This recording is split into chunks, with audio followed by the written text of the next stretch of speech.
Bonjour, bienvenue dans votre journal des associations. Aujourd'hui, nous avons en audioconférence comme invité Monsieur Saïd Malid, qui est chargé à la sécurité de la commune de Mamoudzou, la capitale de Mayotte. Mais tout d'abord, voici les titres. Bon Ramadan et heureux nouvel an tamoul. Au revoir Miki, une nouvelle victime des violences urbaines à Mayotte. Le mois de Ramadan et le nouvel an tamoul coïncident. Les Réunionnais se souhaitent mutuellement leur fête religieuse. Je vous propose d'écouter ces quelques réactions. Reportage Ibrahim Madi. Ce mercredi 14 avril 2021, les Tamouls de la Réunion célèbrent le nouvel an tamoul. Elle entre ainsi dans l'année Pilava 5122, la 35e d'un cycle de 60 ans de l'ère du Kaliunga. Le début du mois de Ramadan se poursuit après Pâques, nouvelle année tamoul, l'occasion de se souhaiter mutuellement ces événements religieux. Toute la Réunion, le monde entier, m'y fête à toute la communauté tamoul, une bonne fête, un très bon nouvel an tamoul. Et aussi, mon camarade maoré, tu peux dire, moi, si ou à la lune, je commence le ramadan aujourd'hui. Je n'ai pas su l'actualité, je ne connais pas si c'est le ramadan commence aujourd'hui. Mais bon ramadan, bon mois de jeûne, bon mois de prière, toute la communauté musulmane de la Réunion. Et tous nos bons camarades musulmans et tout le monde entier. Le souhait avec toutes ces fêtes religieuses, mon souhait c'est que notre prière, entendu par bon Dieu, pour que la maladie quitte un coup notre terre, tu vois, la maladie qui nous terre et que nous trouve la porte de sortie à ce gros crise sanitaire là. Et si tout en union de prier, tout dans la paix, nous tiens bon nous la pas nous aider nous à l'autre parce que nous tous les pris là-dedans. Je pense que faut nous rester dans l'espérance, de l'espoir que demain sera meilleur. Bonne année tamoul à tous les tamouls de l'île et bon ramadan à tous les maoris, musulmans, comoriens, arabes, tous musulmans. Bonne année et bon ramadan à tous. Tout est pareil, je suis tous nous tous les solidaires là, dans le contexte actuel avec le Covid, avec tout ce qui se passe, avec tout ça, là il faut de tout, que ce soit le chinois, le comor, le maoré, le créole, les oreilles, il faut toutes les unir, on n'a pas le choix. Sur ce, nous souhaitons encore une fois bonne fête de toutes. Des cérémonies religieuses se tiendront à différents endroits de l'île dans le respect des règles sanitaires. Ainsi, en parallèle, les musulmans du monde entier vont jeûner pendant un mois durant laquelle les fidèles vont faire des invocations, lire le Coran, inviter et partager leur repas avec leur entourage. Le hasard, il veut que, en ce moment, tout coïncide, mais tout le monde souhaite, toute communauté souhaite de bons usages dans la vie pour tout le monde, gagner la paix, le bonheur, etc. C'est ça qu'on fait. C'est à l'occasion, justement, à l'occasion du Ramadan, je souhaite tous les musulmans de faire preuve de patience, de générosité et de beaucoup prier. C'est une occasion de se faire pardonner et de souhaiter toujours les bonnes choses pour le monde entier. Un deuxième Ramadan en temps de confinement où les pratiquants tamouls et musulmans s'adaptent à la crise du Covid-19. Miki, un jeune lycéen âgé de 17 ans, assassiné vendredi dernier à Mayotte, rejoint la liste des victimes des violences urbaines qui est le quotidien de la population mahoraise. Reportage. Miki est l'énième victime des barbaries qui sévissent à Mayotte. Assassiné vendredi dernier, cet adolescent âgé tout juste de 17 ans perd la vie à Mtsamboro, au lycée du Nord où il est originaire. Mon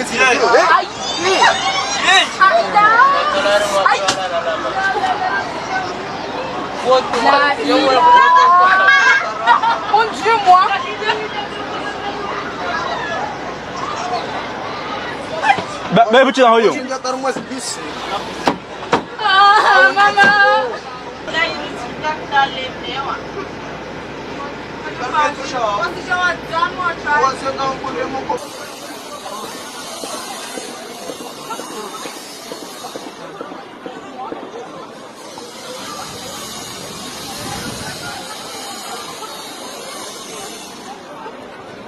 Quelques jours auparavant, c'était le tour des habitants de Doujani de subir les exactions des guerres de bandes qui sévissent sur le territoire. Vite fait, je sais pas, c'est pareil, les gens de Doujani, ils étaient en haut. Et c'est là où la bagarre, je sais pas, il a éclaté, ma voiture était juste à côté. Mais j'ai pu enlever ma voiture à temps. Et là, mais là, j'ai réussi aussi à dégager ma famille de la maison en haut. Et bon, même pas les mots, je sais même pas quoi dire, mais bon, j'ai réussi à faire ce qu'il fallait faire. Et puis, bah voilà. J'étais obligé de casser la vitre d'ici pour rentrer dans la voiture en plein feu et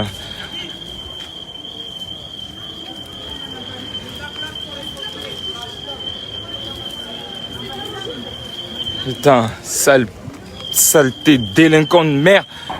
Saleté délinquant de merde. Vous avez pas fait de victime, hein? Que la voiture. Vous avez pas fait de victime aujourd'hui. Que la voiture. Ouais, y a pas de souci.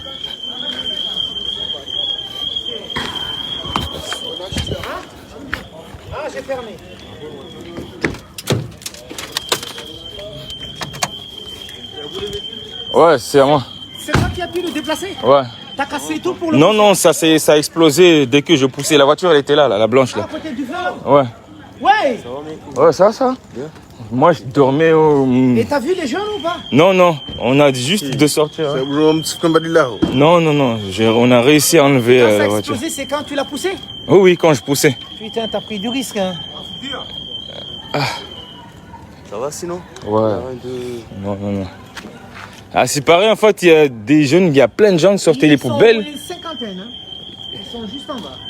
Ils sont explosés, une véhicule de police au niveau de... Nous voilà en audioconférence avec Saïd Malidi, conseiller municipal chargé de la sécurité à la mairie de Mamoudzou. Bonjour. Oui, bonjour madame.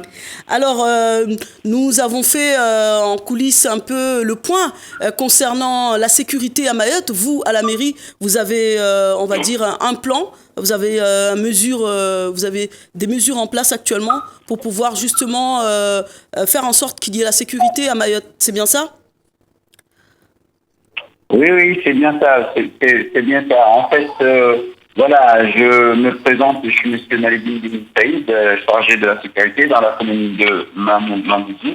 Juste un petit rappel, lorsque nous sommes arrivés en juin 2020, on a rencontré justement, on a vécu en tout cas ces moments très difficiles des affrontements des jeunes entre quartiers, entre villages et voire même entre communes, parce que en novembre on a eu cet affrontement des jeunes de Karigny et de Magicavo. Ça a été quand même un moment très très difficile. Et à la foulée, le maire a décidé, en tout cas en collaboration avec l'État, de mettre en place les assises sur la sécurité. C'était en novembre qu'il y a eu 2 jours de réflexion sur les assises de la sécurité. Donc, ce qui est sorti, en tout cas, comme proposition, il y a eu quand même quelques idées qui pouvaient être mises en place dans l'immédiat, chose que nous, on a sauté dessus et on a commencé à travailler sur le renforcement de notre relation entre la police nationale et la police municipale. Cette relation était là, mais nous avons voulu le renforcer parce que ça nous permet notamment d'être au plus près de la population et d'être en contact direct avec la population et en même temps travailler avec la population, avec la police nationale. Et puis, en même temps, ce qui nous a permis globalement de signer un pacte de ce qu'on a appelé pacte de sécurité, qui englobe notamment ce que je viens de dire et qui relance en tout cas cette faculté de travailler en collaboration. Et là, en même temps, nous avons parmi les propositions possibles qui avaient été émises lors des assises, on s'est appuyé avec les associations des quartiers, des villages, des fondis coraniques et des madrases aussi, et en accord avec le Grand Cadi, pour mettre des actions de sensibilisation et de citoyenneté dans les différentes regroupements, là, dans les matraques, dans les chenilles, pour mettre en place des actions de citoyenneté, et chose qui est mise en place actuellement. Et en même temps, on a renforcé, durant les vacances, on a renforcé les actions, comment on peut appeler ça, les centres de vacances, les centres de loisirs, on les a renforcés beaucoup plus pour que les jeunes puissent se retrouver dedans. Quelles sont les conditions de ce pacte de sécurité? Vous avez aussi un pacte de sécurité avec qui et dans quelles conditions? Quelles sont les conditions requises pour qu'elle soit valide? Alors, comme vous le savez, c'est ce que je disais tout à l'heure en haut, c'est que c'est justement le renforcement de cette relation entre la police nationale et la police municipale. En fait, ce qui se passe, c'est quoi? C'est que on a des actions qu'on doit mener en conjointe, en collaboration, chose qui n'était pas évident au début. Et prenons un exemple très simple. Lorsque il y a des constructions illégales qui doivent être détruites dans l'immédiat, parce que vous savez, tant que la personne n'est pas rentrée dedans, on peut se permettre de démolir. Et là, cette impact nous permet de travailler tout de suite en relation avec la police nationale, sans pour autant traîner, faire beaucoup de démarches. Donc, ça nous permet en tout cas de faciliter la démarche pour avoir un peu plus de sécurité dans les villes. Et dans le pacte, on se retrouve tous les derniers vendredis du mois pour faire le point sur tout ce qui est fait déjà et tout ce qui peut être fait dans des endroits où on doit intervenir. Donc là, c'est vraiment travail en synergie ensemble avec la politique. Ce qu'on n'a pas précisé ici, Monsieur Saïd Malidi, conseiller municipal chargé de la sécurité de la mairie de Mamoudzou, capitale de Mayotte, ce qu'on n'a pas précisé ici, parce que vous parliez de démolition des cases illégales, ce qu'on n'a pas précisé ici, donc cette violence, tous ces violences urbaines et cette insécurité a un lien direct avec ces installations illégales? Vous savez, je dirais un grand oui, parce que même le préfet l'a reconnu. C'est pas, je ne dirais pas que c'est à 100% des jeunes issus de l'immigration, mais je dirais qu'il y a un pourcentage très, très, très élevé, parce que ce sont des jeunes en grande partie qui viennent et qui, malheureusement, des fois, ils viennent un peu plus grands ici et ils cherchent à s'intégrer. Et des fois, quand on a à partir de 18 ans, ils ne peuvent plus suivre une scolarité, vu qu'ils n'ont pas de situation normale, je veux dire, ils n'ont pas de papier. Et ça, ils sont en train de tourner en rond, et voilà, un grand parti. Justement, quelles sont ces actions? On ne peut pas dire qu'il faut arrêter, mais... Monsieur Saïd Malid, quelles sont ces actions, quand vous parlez d'actions mises en place pour occuper les jeunes en tant que loisir, quelles sont ces actions que vous mettez en place concrètement et à quel moment? Alors là, dans les centres de loisirs et centres de vacances, c'est beaucoup plus durant les vacances. Mais là, nous sommes en train de voir comment mettre en place un centre permanent, parce qu'on se rend à Mayotte, malheureusement, les classes sont presque en rotation en grande partie. Et on a beaucoup de jeunes qui prennent, soit le matin, soit l'après-midi, donc pour les occuper, on va ouvrir des centres permanents pour pouvoir travailler avec ces jeunes. Donc les ateliers qui se font là, On a des ateliers basiques, hein, on a des ateliers VTT, on a des ateliers couture, on a des ateliers, en fait, ce sont des ateliers qui permettent aux jeunes on a des ateliers lecture. Donc, ce sont des ateliers qui permettent aux jeunes, qui nous permet à nous, avec avec les personnes qui sont avec les animateurs, d'être avec les jeunes et d'encadrer les jeunes. Est-ce que dans un long terme, ces animateurs, d'ailleurs ça doit être des bénévoles d'associations, est-ce qu'il y aura des créations de postes pour pérenniser justement ces postes-là et aussi sécuriser leur travail? Oui, parce que en fait là on est complètement dedans parce que on travaille normalement avec des adultes relais déjà, et à partir de là, l'animation doit être le cœur de nos besoins, parce que là le besoin est immense, faire en sorte à ce que les jeunes soient encadrés, donc je veux dire le métier d'animateur est très recherché en ce moment parce que les animateurs, mais là, comme on ne veut pas rester sur l'animation basique d'AFA, DSD, mais on s'oriente vers l'animation professionnelle, voire BATF et plus.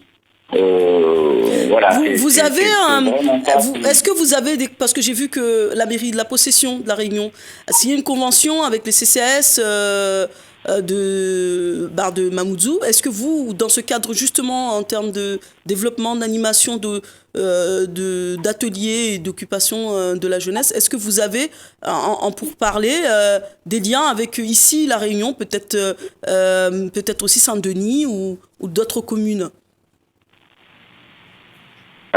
Les échanges, on le fait. On fait des échanges avec les jeunes, mais jusqu'à maintenant,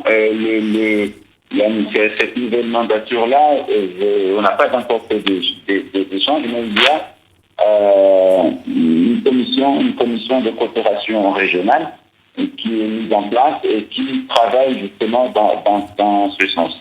Sinon, je pouvais revenir notamment sur la police municipale.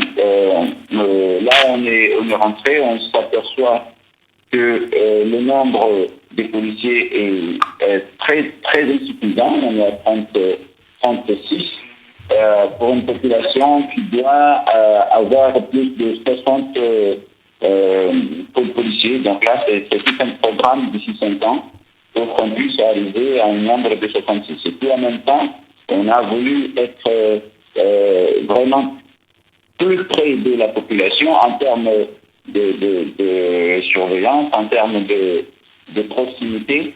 Et nous allons mettre en place d'ici 2 mois ce qu'on peut appeler des antennes. À Passamenti, par exemple, et à Taïni, il y aura